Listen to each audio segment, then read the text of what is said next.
between the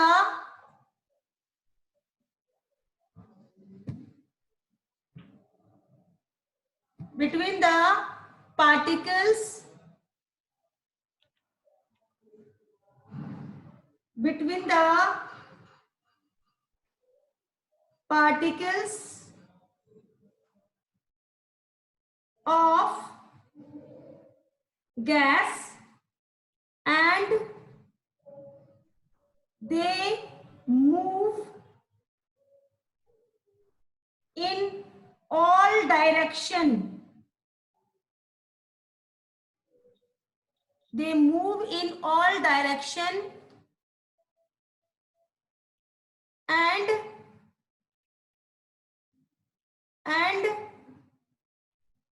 cover the container,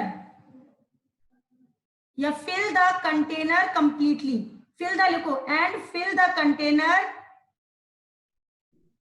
completely.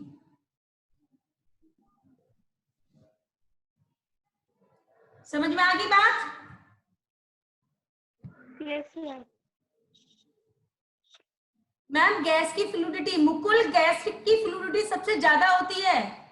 Gas में जो fluidity होती है वो मैक्सिमम होती है, क्योंकि इसके जो बीच फोर्स ऑफ अट्रैक्शन है वो बहुत कम है, और इंटरमोलिकुलर स्पेस बहुत ज्यादा है, इसलिए इनको बहने के लिए स्पेस मिल जाता है, इसलिए सबसे ज्यादा फ्लूइडिटी होती है गैस में। ठीक है? Okay ma'am. हाँ, ओके अब मैम। मैं नेक्स्ट क्वेश्चन लिखवा रही हूँ। नेक्स्ट क्वेश्चन एक बार मैं स्क्रीन पे दूसरा लेके आऊंगी आपका।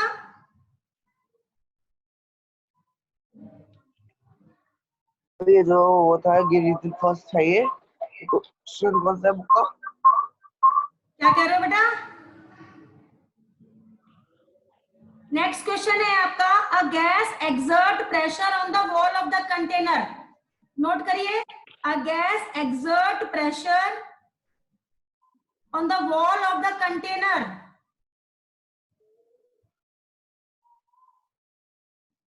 नोट करिए, गैस जो होती है वो कंटेनर की वॉल पर प्रेशर एक्सर्ट करती है।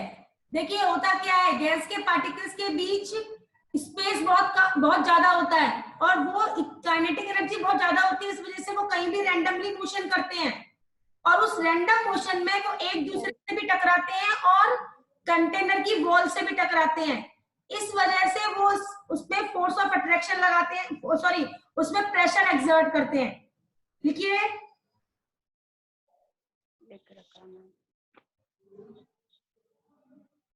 लिखिए, because there is no force of attraction between gas particle। Ma'am first का ही है। ये सेकंड क्वेश्चन है ना, कि गैस के जो पार्टिकल्स होते हैं वो कंटेनर पर प्रेशर एक्सर्ट कैसे करते हैं, उस क्वेश्चन का आंसर है because there is no force of attraction between the gas particles and kinetic energy is maximum। Kinetic energy is maximum, so they move in all direction and they move in all direction and move and collide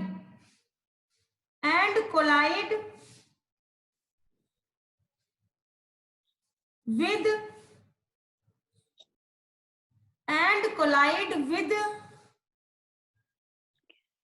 other particle as well as wall of the container। wall of the container, so they exert pressure on the wall of the container. Note कर लिया? Yes ma'am. Ma'am ये जो questions है इन्हें copy में करना है? बिल्कुल बेटा, ये एनसीईआरटी की बुक के क्वेश्चन है, ये तो करने ही करने हैं तुम्हें, इसीलिए तो मैं नोट करा रही हूँ, क्वेश्चंस लिखा रही हूँ। मैम हाँ बेटा, मैम जो आपने क्वेश्चन लिखवाया है जिसमें लिखा है अदर पार्टिकल, तो हाँ? जो पार्टिकल्स होते हैं वो मूव गैस के भी तो करते हैं। अरे तो गैस के पार्टिकल के बारे में ही तो बात कर रही हूँ मैं, कि गैस के पार्टिकल जो होते हैं वो रैंडमली मूव करते हैं, और रैंडमली जब ये मूव करते हैं तो ये आपस में भी टकराते हैं और कंटेनर की वॉल से भी टकराते हैं, ठीक है।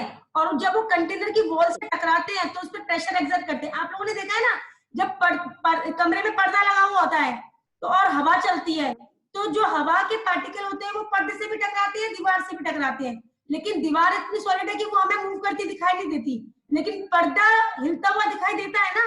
वो क्यों दिखाई देता है? क्योंकि गैस के पार्टिकल्स जो हैं, वो हवा के जो पार्टिकल्स हैं वो उस वॉल उस पर्दे से भी टकरा रहे हैं, और इस वजह से उस पर प्रेशर एक्सर्ट हो रहा है और वो मूव करता हुआ दिखाई देता है हमें, ठीक है। ठीक है।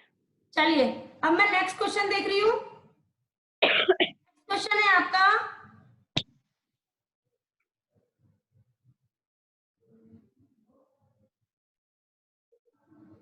नेक्स्ट क्वेश्चन है बेटा, a wooden table should be solid. Wooden table solid क्यों होती है? लिख लो इसका आंसर, ऐसे ही बोल रही है, बोल के लिख लो। वुडन सॉलिड क्यों होती है? लास्ट के 10 मिनट बचते हैं बस। वुडन टेबल सॉलिड इसलिए होती है क्योंकि सॉलिड की जो वुड के जो पार्टिकल्स है उसकी प्रॉपर्टी बिल्कुल वैसी है जैसे कि सॉलिड की होती है। उनके बीच कोई फोर्स ऑफ, उनके बीच हाईएस्ट फोर्स ऑफ अट्रैक्शन होता है, स्पेस बिल्कुल कम होता है, उनके पार्टिकल्स मूव नहीं करते, उनको आप कंप्रेस नहीं कर सकते, उनको वो फ्लो नहीं करते, इसलिए सॉलिड जो वुडन टेबल होती है वो सॉलिड होती है। लिख लेंगे आप लोग या लिखाऊं इसको? हाँ बेटा, मैम लिख लेंगे। लिख लेंगे। अगला question, we can easily move our hand in air but to do the same through the solid block of wood need a karate expert. ये क्वेश्चन मैं ऑलरेडी करा चुकी हूँ कि अगर हम पानी के बीच में मूव या पानी या हवा के बीच अपना हाथ जो है आराम से हिला लेते हैं, क्यों? क्योंकि पानी और हवा के पार्टिकल्स के बीच में काफी स्पेस होता है और उस स्पेस से हमारा हाथ पार चला जाता है। लेकिन अगर आपको सॉलिड के बीच से अपना हाथ पार करना है तो आपको कराटे एक्सपर्ट होना जरूरी है। क्यों? क्योंकि सॉलिड के पार्टिकल्स के बीच काफी फोर्स ऑफ अट्रैक्शन होता है और उनके पार्टिकल्स मूव भी नहीं करते और उनके पार्टिकल्स के बीच में स्पेस भी नहीं होता। इसलिए अगर आप चाहते हैं कि सॉलिड के पार्टिकल्स के बीच से आप अपने हाथ को क्रॉस करें तो you should be a karate expert. You should be a karate expert.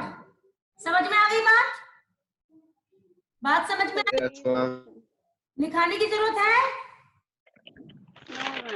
आप लोगों को ये क्वेश्चंस कॉपी में होने चाहिए, आपकी सबकी कॉपी में होनी चाहिए, ठीक है। लास्ट क्वेश्चन, क्वेश्चन मैम कर लिए। Question number 4, liquid generally have lower density as compare to solid. ये मैं बता चुकी हूँ, but you must have observe that ice float on water, find out why. इसमें जो पहला क्वेश्चन है वो बहुत इजी है, दूसरा क्वेश्चन मैं दोनों ही बताऊंगी आपको। लिक्विड के जो पार्टिकल्स होते हैं उनके बीच उनका वॉल्यूम ज्यादा होता है क्योंकि स्पेस ज्यादा होता है, और वॉल्यूम ज्यादा होने की वजह से डेंसिटी कम हो जाती है, क्योंकि देखो डेंसिटी का फॉर्मूला क्या है? Mass upon volume. अगर डेंसिटी बढ़ी, वॉल्यूम बढ़ा तो डेंसिटी कम हो जाएगी। लेकिन आइस जो होती है वो वाटर पे फ्लोट करती है। मैं इसका आंसर आपको लिखा रही हूँ, लिख लीजिए, लिखिए। आइस, मैम ये 4th वाला क्वेश्चन लिखवा रहे हो? हाँ लास्ट क्वेश्चन, आइस, और इसका भी सेकंड पार्ट करा रही हूँ आइस वाला। Ice flow on water because ice has cage-like structure.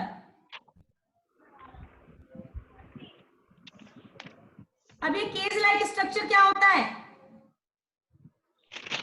देखिए वाटर का जो एक पार्टिकल होता है, वाटर ये है,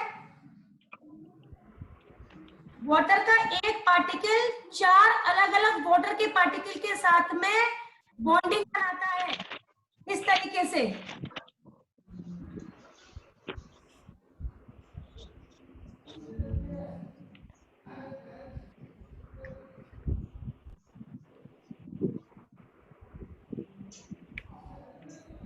ऐसे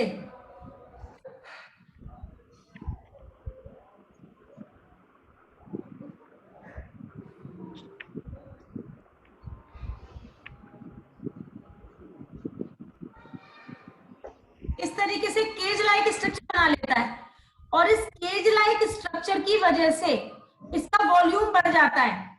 देखो ice has cage like structure, ये स्ट्रक्चर बना लीजिए आप लोग कॉपी में। Ice has cage like structure बना लिया, बना लिया? Yes ma'am. हाँ, ice has cage-like structure, so the volume of ice increase and its density decrease.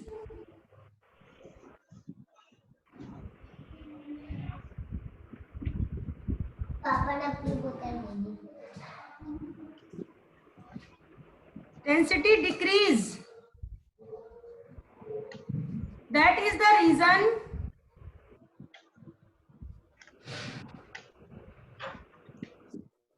ice float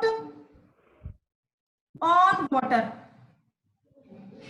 Ice float on water. इस वजह से आइस की डेंसिटी जो है वो कम हो जाती है और आइस पानी से हल्की हो जाती है, और ये केवल 4 डिग्री तक ही होता है। केवल डेंसिटी की डिफाइन बता दो। डेंसिटी है मास अपॉन वॉल्यूम। मैंने स्टार्टिंग में 2-3 बार बता चुकी हूँ आपको। डेंसिटी का मतलब होता है mass upon volume. Density is equal to mass upon volume. अगर वॉल्यूम बढ़ेगा तो डेंसिटी कम हो जाएगी, अगर वॉल्यूम बढ़ेगा तो डेंसिटी कम हो जाएगी, और वॉल्यूम मैम हाँ बेटा, राइस फ्लोट ऑन वाटर है ना बस। हाँ, और अगर डेंसिटी कम हो, वॉल्यूम कम होगा तो डेंसिटी इंक्रीज हो जाएगी।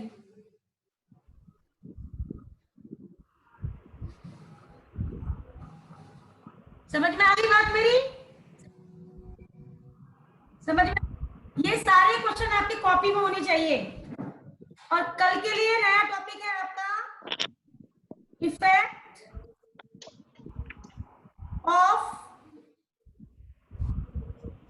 Of change of temperature. Next class में मैं पढ़ाऊंगी आप लोगों को effect of change of temperature. ठीक है, इसको पढ़ाने से पहले मैं आपको बता दूं कि हम स्टेट को डालिए heading change of state of matter, कि मैटर की स्टेट को हम कैसे चेंज कर सकते हैं। मैटर की स्टेट को हम 2 तरीके से चेंज कर सकते हैं। Matter can be change, matter state या state of matter can be change by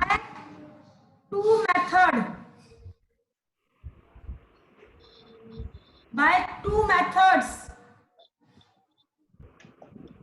First, by changing the temperature, second by changing the pressure. और ये टॉपिक मैं आप लोगों को कल कराऊंगी, ये टॉपिक मैं आप लोगों को नेक्स्ट क्लास में बताऊंगी, नोट कर लीजिए इसको।